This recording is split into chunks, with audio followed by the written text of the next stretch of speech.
Hello, friends and colleagues. I'm Donna Lalwani in Clinical Outreach with the Amen Clinics, New York, and I am joined by the lovely Ruth Allan. Dr. Ruth Allan is a certified brain health coach through the Institute for Better Health and Amen Clinics. She's a certified high-performance coach through High Performance Institute. She's a certified Havening Techniques practitioner, a professional speaker and trainer, and military reservist. So warmest hello, and so glad to have this time together with you, Ruth. Oh, Donna, it's so lovely to talk to you again. Thank you so much for having me here today. Well, the Amen Clinics shares its warmest regards to you and gratitude as a member of our Brain Health Certification Coaching Program.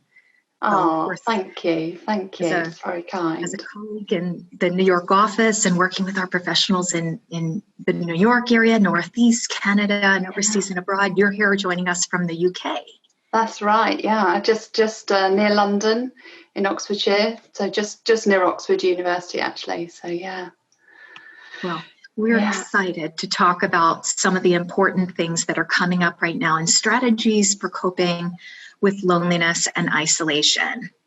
So yeah, it's we're in such a difficult time at the moment with loneliness, particularly for those people who have really lost loved ones and or are already themselves socially isolated just by their circumstances. So yeah, it's a really, really important and poignant topic at this time, particularly as we for those in the Northern Hemisphere start moving into the winter months where you don't have as much sunlight as well, and it becomes, that feeling of that you are more isolated as a consequence of that need to sort of stay indoors longer. So yeah, it's really important. I think the way that I think about loneliness is really a feeling, and it's really getting curious with what the feeling is and what's causing that feeling of loneliness for those that are really struggling. And the way I like to think about it from a well-being perspective is if we look at the four quadrants. I like to think of well-being broken down into four quadrants, and that's our emotional well-being, so the feelings that we really having as an individual. Our physical well-being, which is the actions, the habits that we have. Our mental well-being, and that includes our clarity of thought and the thoughts that we're also telling ourselves, and also what we're learning as well. And finally, our spiritual well-being, and that's our connection to ourselves and also to others. But really, it's the connection to our purpose, values, and beliefs, and to the world around us, and how we are making sure that we're taking care of all of those four quadrants. And of course, when you are experiencing loneliness, you can be experiencing it in one of those four quadrants, or you could actually be experiencing it in four.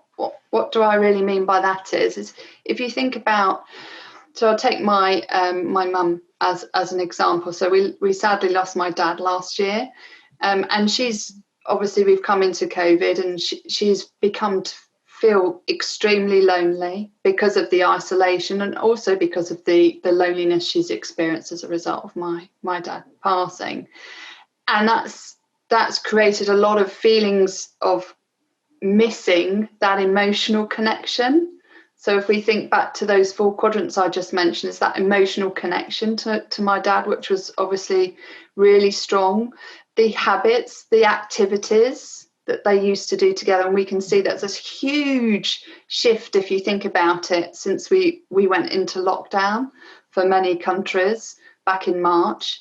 It's a huge shift in the habits that we've had to make because of the situation that we're in, and also the habits we've had to break that we've been so used to having for such a long period of time. So those physical activities that we were so fond of doing, and particularly when we think about that, is that the activities associated with social connection that are so important and fundamental to our happiness, which we know from many studies. And then our mental well-being, and what we're missing from a mental connection, it is that stimulation, that mental stimulation that perhaps we may have had from the person that is either no longer with us, or from the loss associated with that stimulation we had with our work colleagues, all of that normal growth that we would have experienced from a social connection perspective, whether that's a loved one or friends, family, colleagues, community, that may have shifted for yourself as well. And finally, that spiritual connection to our core values. So we know people that can struggle with loneliness more, or those that have struggle with really truly connecting with their core values, or they've experienced trauma from their past or in the near term that is making them feel like they've got no purpose anymore. And that's really applicable for those that have lost a loved one. They may feel purposeless as a consequence of that, and that may give rise to feelings of depression, which we're seeing, like, you know, not feeling that they're able to go on because they haven't got a purpose to keep going. So it's really important that we take the time to check in with those 4 quadrants and truly get curious about what is it that we are really missing, and that's causing us to have this feeling of loneliness. And then think about what steps can we take, and as I mentioned, some habits we've had to break and some habits we've had to make. So what steps can we really take? What actions can we do ourselves? And that includes asking for help. That's an action. Asking Absolutely. others for help to get ourselves out of this feeling of loneliness. So I like to, if we think back to the 4 quadrants, five pillars of brain health we talk about, remembered by the mnemonic FACTS. So if anybody's got a pen and piece of paper, you can write this down. So F, it stands for feelings. So how are we connecting with our feelings? A are actions. So what actions are we taking, or do we feel we can take, that will help us improve our feelings of connection?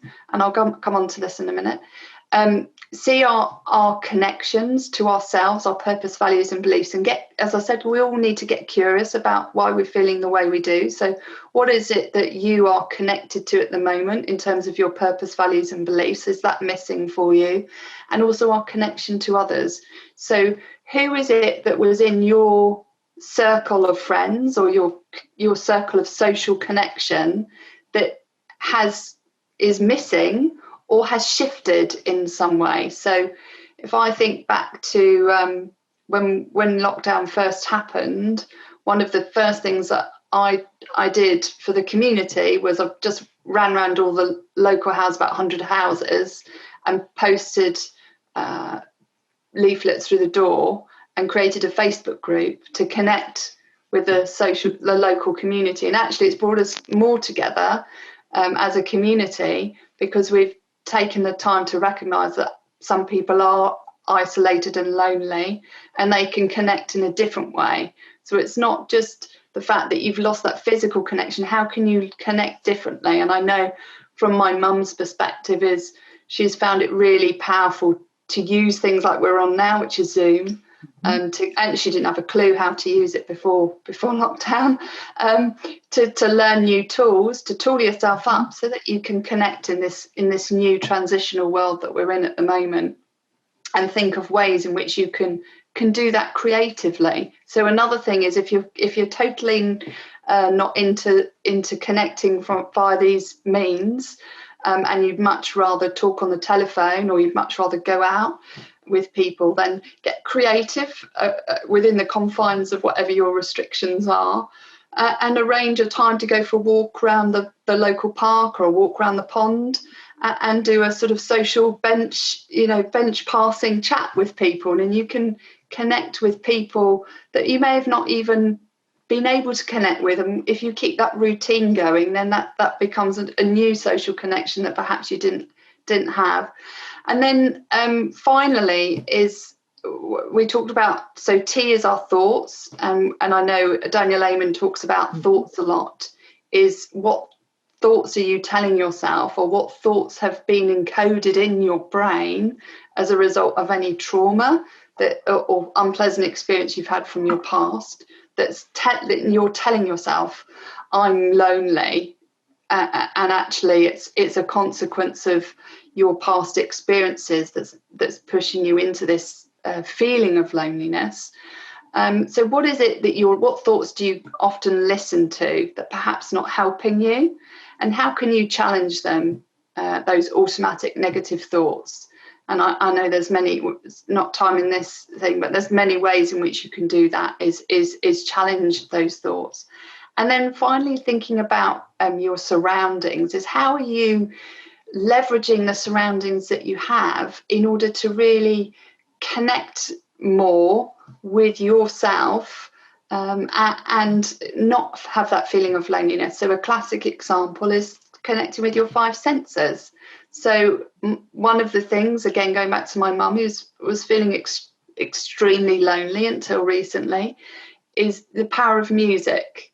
And it can be hugely powerful. She was not into music really much at all. Obviously, the house was full of laughter and fun when my dad was there.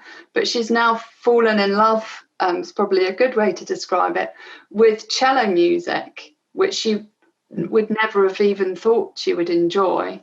And she now loves listening to it. Or in the morning, it lifts her mood. In the afternoon, and she will have that on during the day to fill that void that has been created as a consequence of my dad passing away. And that brings her that sense of connection and doesn't make her feel quite as lonely as she did do. So explore how you can connect with your senses differently, and how you can use the power of the tools of music, for example, of reading, of stimulating your mind using your five senses. Touching, getting connected with nature is a great way as well to really stimulate yourself and not feel maybe quite as lonely, as to get out in nature and explore nature in its finest. And I know that people now, we were talking about this, is have a greater desire to connect with pets to replace that void. So is there anything that you can do in that sense as well? Especially in these times, I feel like just for us having, for example, this kind of means for virtual connection, as you said, online healthy communities, we can do that socially, online through networking and FaceTime. People are doing gaming, connecting virtually. Absolutely. Going out for physical distancing where possible for a walk, or checking in on neighbor. Kind of taking sometimes the focus off of ourselves and being in service to others. Dropping things off at the food pantry, or getting involved, whether it be online or where possible. Even right now, a lot of faith-based communities are opening up their doors online or virtually. So it helps us stay connected with a higher power, or a sense of meaning or purpose, an inward spirituality. Dr. Amen and Tana Amen, Dr. Amen is, of course, our founder and CEO, really speaks a lot about finding that passion and that purpose, something that gives us a drive for our own self-care, and also in doing for others, we also receive. It can be so very uplifting and very fulfilling. So, and I think too, whether it be caretaking for nature or thinking about what can be our kind of action for consciousness. I had people that had come together during this pandemic also to nurture the community garden outdoors, connecting and then giving away the fruits of labor for other neighbors in need, and giving to the local faith-based communities for the pantries. So there are so many strategies, the nature, the music, because right now, there definitely was a new study that had shown that 4 in 10 Americans are lonelier now than ever during this coronavirus. And we know that from a 2017 study in the journal Public Health, there was a review of 40 studies that had found consistent evidence of the social isolation and loneliness worsening mental health. So you bring this up as well during the change of seasons, times too. Yeah. People are going through a lot of stress, even maybe thinking back to some of those anniversary dates that had been coming up as well for my family during this time too, thinking about our loved ones. So just offering that kind of celebration of life that you had shared is also so beautiful for someone else's memory. I mean, we did that. My dad's anniversary was recently, and one of the things that my mum and myself did is we chose to use that as an opportunity to celebrate what we have, what opportunities we now have as life, and what is coming forward in terms of new life in our family. It was a great day. I had a dip the following day because I put so much energy into that day, but it was a fantastic day of celebration. And actually, we recently honoured my dad with a lovely sort of collage of photos, and at the bottom of that photo was the photo of myself, my mum and my daughter when we went to the wildlife park, to really just, cement we are recognising him and all of that he brought to us, all the joy he brought to us while he was here, but also celebrating how we can leverage that going forward to bring joy to the family as a whole, and make sure we honour his memory and take that forward in our lives. So it's really important that we do take, for some people that might not be possible, and I completely understand, but take that time to reflect and to really remember and acknowledge that individual, and acknowledge those feelings that you have associated with that person that you may have lost as well, because that's really important. I thank you so much for sharing that, because we feel too that here at the Amen Clinics, it's so much part of a community. We call ourselves Brain Health Warriors. So Brain Warriors Way is so important about having a healthy connection with each other to lift each other up out of the isolation and help support one another in healthier habits and lifestyle. And so you're part very much of that fabric of the community. We appreciate everything that you do, Ruth, for everything. And so I thank you so much for joining us. And for those of you as well, please visit Dr. Ruth Mary Allen's website, which is ruthmaryallen.com. That's Ruth, RuthMaryAllan.com. And obviously for the Amen Clinics, we've specialized in brain health, the research, diagnosis, and treatment. So if as well, if you're looking for connection as well for care, please reach out as well to both of our websites. The amenclinics.com website is amenclinics.com. And if you'd like more information, or you'd like to speak with one of our care center specialists, you can also call 888-340-8131. So Ruth, I thank you so much for being here with us. Thank you, Donna. Thank you for having me. It's been a real pleasure.